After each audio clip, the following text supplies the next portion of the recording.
First Governance, Administration and Finance Committee for this term, and so I declare this meeting open at 1:31. We have just finished planning after 5 hours and haven't had a chance to have a bite yet. So I move a motion to adjourn the meeting for 30 minutes and I put it to the vote. We don't, it's a procedural motion, so don't require a seconder. Yep. Okay, so we'll see you in 30 minutes.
Okay, well, welcome back. We are now fed after our 5 hours of planning and ready to get into this. So first of all, I'd like to just advise attendees that the meeting is being webcast and audio recorded. Today we have in our new GAF committee, Deputy Martin, Councillor Martin, thank you, and new councillors Councillor Fowler, Curtis and Wilkinson joining the committee, and Councillor Taylor and Councillor O'Neill. Yeah, back here. Thank you. There is an apology from Councillor Marshall. He isn't a member, but he wanted to attend and has passed that on. No requested leave of absence. Confirmation of minutes. 6 months ago was our last governance committee meeting. So do I have the minutes of the 838 meeting on the 28th of November to be confirmed? Do I have a mover? Councillor Taylor? Councillor Taylor, and a seconder? Councillor O'Neill. And welcome to Councillor Hamill as well. Okay, all in favour? And that is carried. We have, are there any conflicts? No conflicts? No. Okay, great. So just looking through the items, we have a number of starred items. I would like to unstar 5.1 and 6.1. Is there anything else that anybody would like to unstar? No? Okay, so we will go to 5.1. I just wanted to make a note. So this is just on our schedule heading forward and what we're going to be doing. I just wanted to make a note of two things in this. So to ask our director, just to confirm, you've got on there that you will be presenting the insurance company annual report and strategic review. There have been requests for a presentation as well of what are we covered for with our insurance, what we aren't covered for, and how that is comparable to other organisations. So I just wanted to confirm that that would also be included with that. Yes, Chair, that's definitely included. Okay, that's great.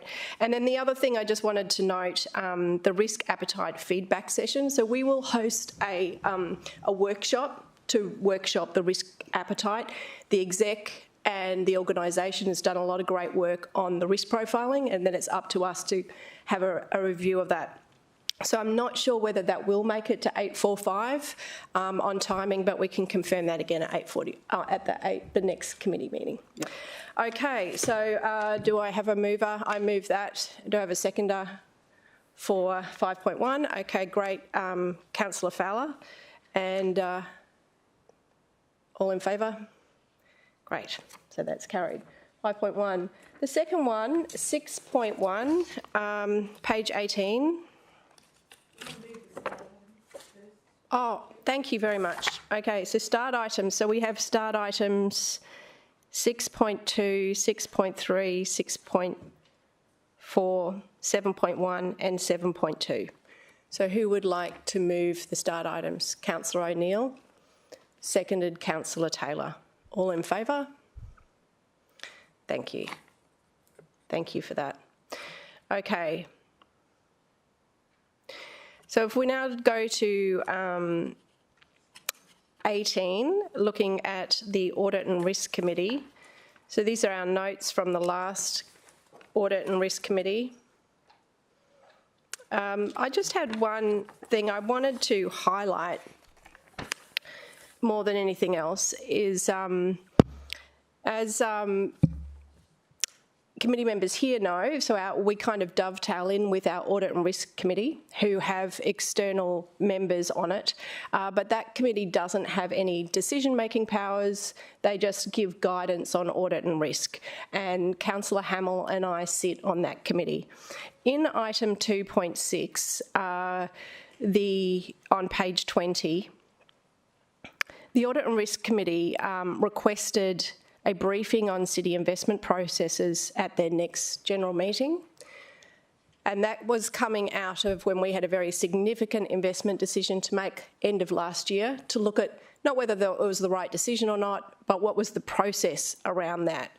I note that the exec chose not to present that at the last meeting.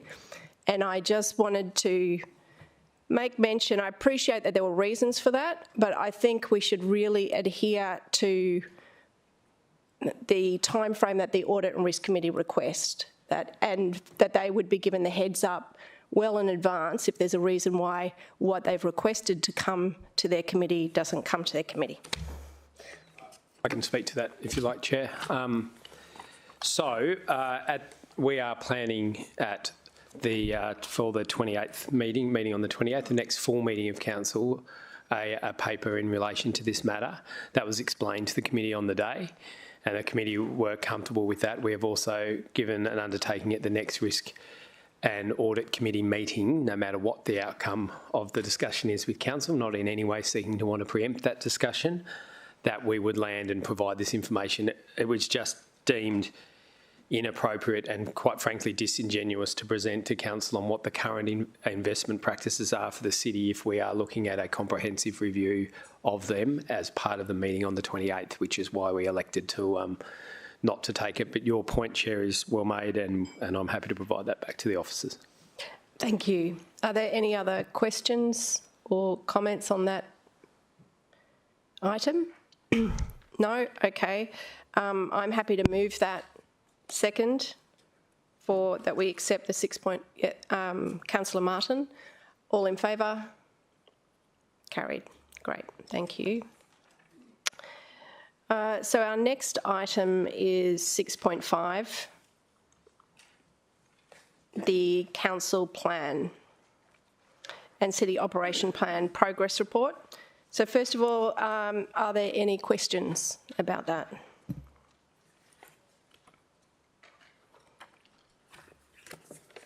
No? Okay.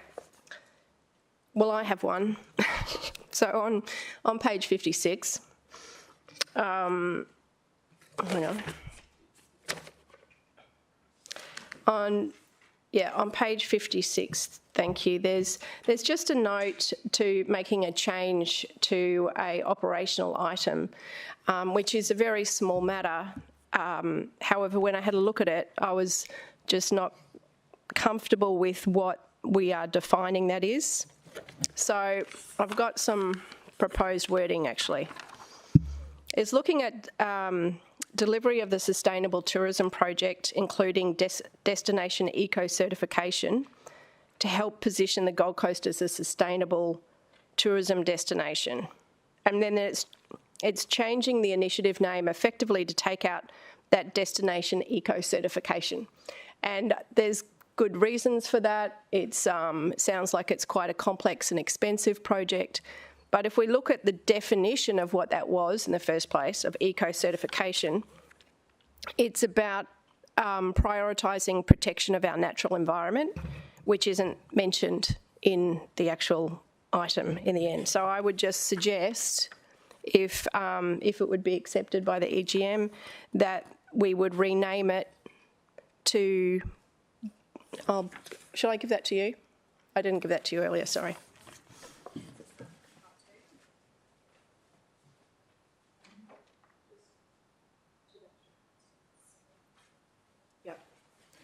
So the way it stands at the moment, it takes out everything about the eco-destination, which is the definitions of protecting environment, leaves something in there about carbon, which is kind of somewhat strange things. In our last committee, we nearly recommended campfires going into all our tourist parks, so it's just not necessarily aligned. So I'll just get this wording up and see if people are okay with that.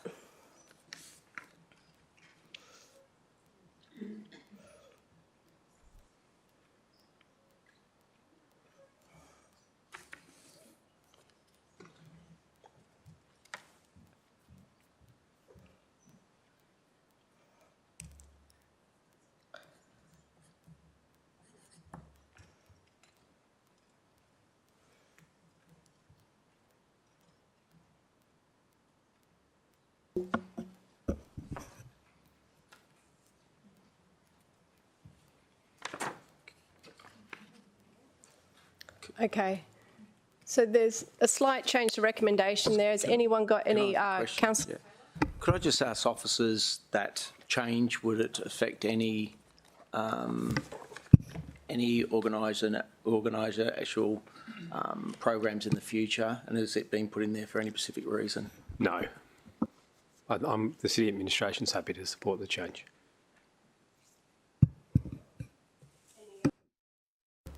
Any other questions? I was just interested in why the change came out. I know you've covered it, but why did it come out? Well, why were they proposing the name change in the first place? Is that what you're asking? So my understanding is the eco destination, which is termed in there, destination eco certification, requires specific measures to be met, and that they were just kind of too measured, too hard basket. So rather, we're trying to create this opportunity. The businesses can go and get their certification if they wish, and we can open it up so they know about it, but so that it's not quite so prescribed. Is there anything? Yeah. Maybe I think it's best described like this. I think it's sort of learning to walk before you can, or crawl before you can walk, whatever the right term is. I think we will get there, but at this stage it's complex, it's expensive, and the city probably isn't at the level of maturity yet to be able, I mean, we can go through the certification process. What we're doing is, if you like, making this more general, sort of getting us prepared for it, and then once the city's ready, then we will seek in future to go to the specific certification. It's certainly not a desire to want to move away from work in this area. It's just a practical change, which is why, on balance, I think that the chair's change is fine, and the city administration's happy to support it. Councillor Hamill? Chair, not a question about your change, but you're taking general questions now. So through you to the CEO, I was just interested, so you made it very clear when the last council plan was endorsed and the city operational plan was endorsed that you saw them as key documents to help drive your organisation, towards that one city high performance kind of pursuit. I'm interested if you got some general feedback on how you feel like that is going in terms of the documents and the KPIs and metrics in that document helping achieve that, or some changes that might be needed in the future to help you achieve that outcome? Yeah, I'm happy to answer that. And this is the danger of the CEO attending these sessions, but that's okay.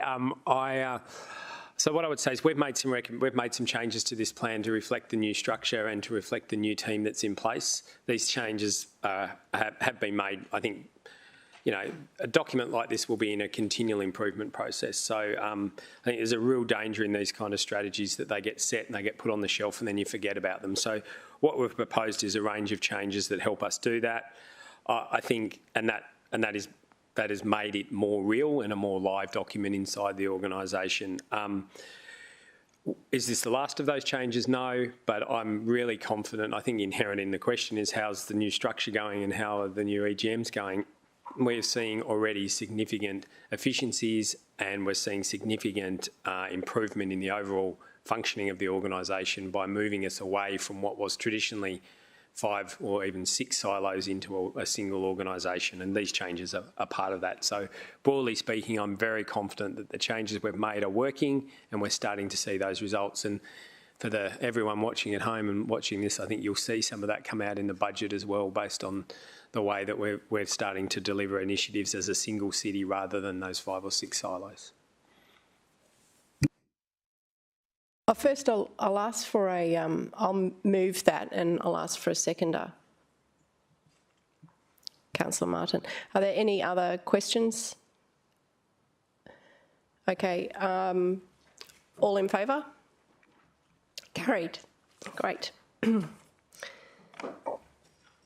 So our next one on the agenda is 6.6, and I appreciate the attachment is enclosed, so would members like a presentation on that one, or to ask any questions to our Director or CEO? So this is the supplementary agenda item.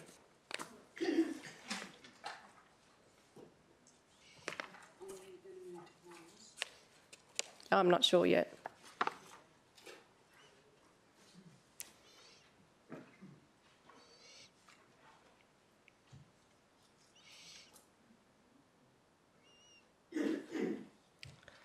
Did you? Okay, if there's no questions on it, are there any questions? Because we will need to go into closed if there are. Okay, no. Okay, so the recommendation, as you can see, is recommend that council resolves as follows, that they note the report and that the audit office report be deemed confidential. I'll move that. Seconder, Councillor O'Neill. All in favour? Carried. Great. Good-o. The next one we've got is 7.3.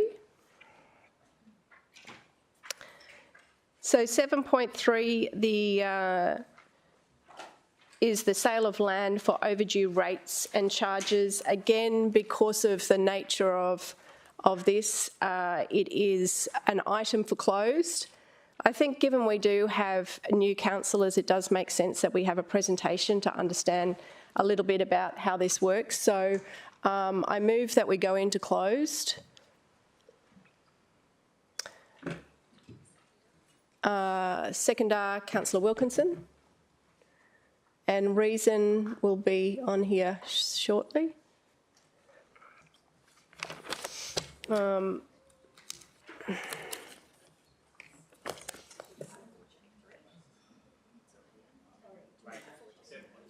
Yes, so we move into closed session pursuant to section 254J.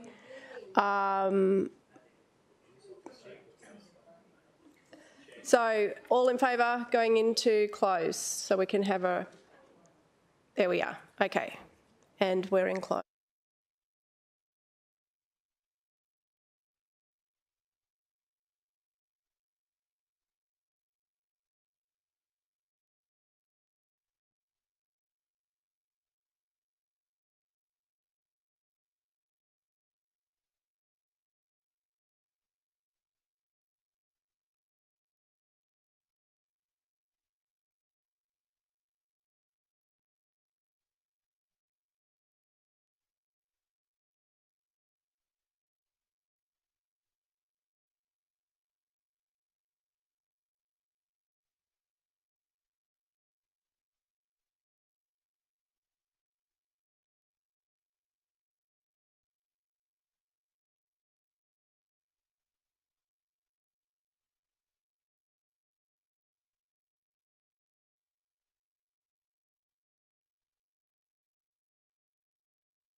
So that is for 7.3, 119. Have we got the recommendation?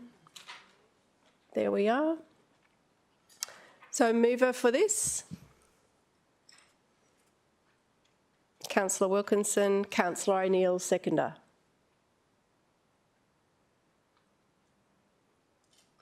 Okay, all in favour? Carried. Very good. The next item is also a closed item, 7.4, given that it relates to budget. So I'll move that we go into closed to ask questions and review this one. Seconder? Councillor Fowler, and the wording again on why we're going into closed. 254 again? Yep. Okay, so there we are. All in favour? Okay, back into close.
the recommendation to accept the report for the March budget review, and I have a mover, Councillor Fowler, seconder, Councillor Martin. All in favour?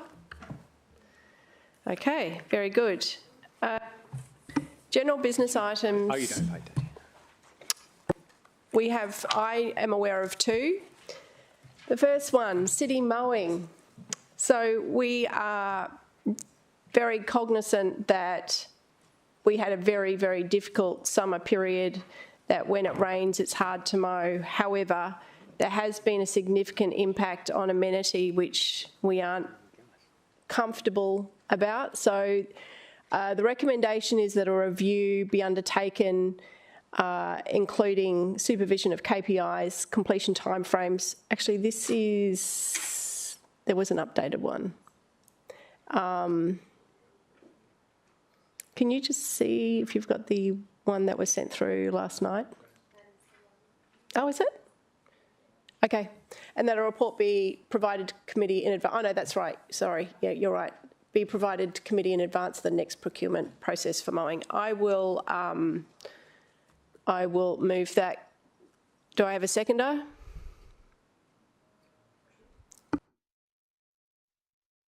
I was just looking at the question, wouldn't that contract or discussions about that contract normally go through T&I?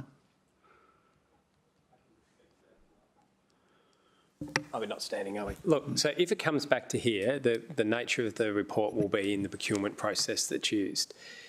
If it was to go to T&I, it would be more broadly about the way we engage contractors, which contractors we use, not the way we engage them, how many contractors have we got. Coming here means that it'll be very focused on the procurement practices. That's fine. If that's the intent of the GB, that's fine.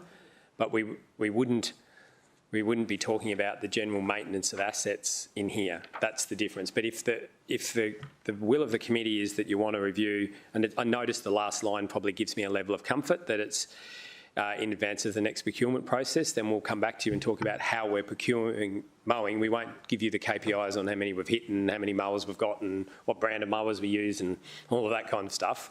That's what would happen in Councillor Taylor's committee. Does that make sense? Yes. So it does make sense. I'm just wondering what we were looking to get from it. So we'll tell you how we procure. Yeah. Councillor Gates. If I might just speak to that. It's because of the problems that, in a discussion with Councillor Patterson, the problems that we've had with the supervision of the KPIs is relevant to the job that's being done on the ground. And I'm aware of a couple of companies that are doing whole of city mowing, and there might be a better opportunity. So, maybe not. Rather than the various contracts that we've got. But this will just give us an opportunity to review the way that the mowing contracts are being constructed and to make sure that the KPIs and completion timeframes are appropriate. It's a report to council. So I have absolutely no issue with us doing this. I think it's prudent and it makes sense, and it's also as councillors would be aware, it's very consistent with work that we're looking at around target operating model. The way that it's been described by the deputy, though, does to me sound more like a Michael's team issue rather than a procurement team issue, which is fine. We can just bring it to whichever committee council wants. So you can move a GBE and we can deal with it that way. Maybe if do you just want us to put the relevant committee? Is that the easiest? Yeah, we probably don't even need to the committee. Just put the relevant committee. We'll do the work and we'll bring it to the right one. You're all going to see it. It just depends which one it goes through. Yep. Good, Director. For full transparency reasons, just give a quick update. We have recently gone to tender, so unfortunately we won't be able to do it in advance of the next procurement process because we've already started it. Well, it'll be but we can ensure that we come back before we conclude. Before we conclude the process, we can come back. So we'll do it in advance of the next one. We can do it in advance of the decision. We won't finalise this process until we've come back. Okay. Good eye. So I'm moving. Seconding? Anyone? Councillor Curtis? All in favour? Carried. Council report. Okay, and the last one, well, I don't know. It's the last one I have. I don't know if there's any other GBIs. Artificial intelligence, which sounds very exciting. It was a matter that was raised and has been raised in a number of audit and risk committee meetings, that it really probably is about time that we just do a assessment of this. No doubt there will be people using AI in our organisation already, so just that we do have policy and procedure over that, and we're considering how we can use it. So I will move that. I'll read it out just so that it's clear that that the EGM of Business Services present a report to this committee on artificial intelligence that covers an assessment of existing risks that may already be being used in our organisation without an informing policy, and how it can enrich our employees' experiences, how it can be used to reshape business processes to become more innovative and productive. Question, Councillor Gates? Thank you. Can the CEO, through you, tell me where it's being used, please? Thank you. I'm happy to take that on notice. I mean, I can. There's some examples. There are some examples. I've got Michael sitting next to me. But we support this. It makes sense, and we can provide a full list. But there are some examples with traffic management is an example. Yeah. Water and infrastructure management. We're starting to assessment. Condition assessment. There are some areas where we're using it. It's not quite, Aliens and Terminator, anything like that. It's more predictive. For predictive measures, anywhere where we need to predict something's going to happen, like a faulty piece of infrastructure or anything like that. Well, it's clearly not working. It's starting to use it. As I said, we're starting to use it. The other opportunity, obviously, there's a risk element, but the opportunities for applying AI are significant. So particularly in the infrastructure space, and I'm sure there's other areas. Traffic. We really have some great opportunities to work together to roll out better tech. Traffic management is definitely one. Controlling the lights and things like that. We can. Writing of reports that are sent to councillors? No, we don't. I can confirm that we are not using any AI to produce reports at this stage. Yeah. Gee. Councillor Hamill. Mind you were in live stream. I just wanted to check. It's a very detailed GBI. Normally we keep it fairly broad. I just don't want to, if there's a report coming back, miss something that could have been talked about. So is there anything that can be added, or has this been scoped specifically to be that defined? Well, this wording, or particularly the part post our existing risks and the specific requirements under that, is been defined and recommended by AICD for significant organisations in reviewing. So I think as a starting place to have a look at it, with that as a backdrop of guiding that, I think that's a pretty good place to start.